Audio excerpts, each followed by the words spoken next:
بسم الله الرحمن الرحيم والصلاة والسلام على أشرف المرسلين. في البداية أتقدم دائما إلى الجمعية الرائعة، الجمعية نموذج ديال النسيج الجمعوي المجتهد المناضل الذي يتناول ألف قضايا اللي كتهم الساكنة أو اللي كتهم المغرب ككل.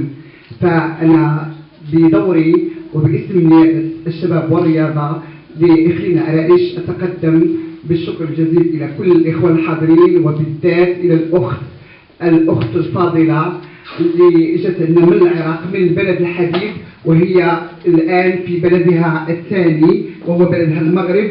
فالمغرب والعراق هما لا يفترق أي أحد في هذه العملية ديال أنكم أنتم موجودون ببلدكم الثاني.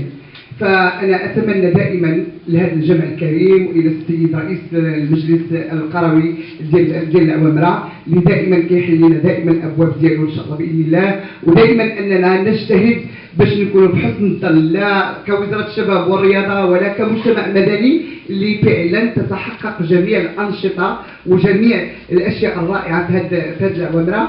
كنتمنى إن شاء الله الاجتهاد ثم الاجتهاد ثم الاستمرارية في كل الأعمال.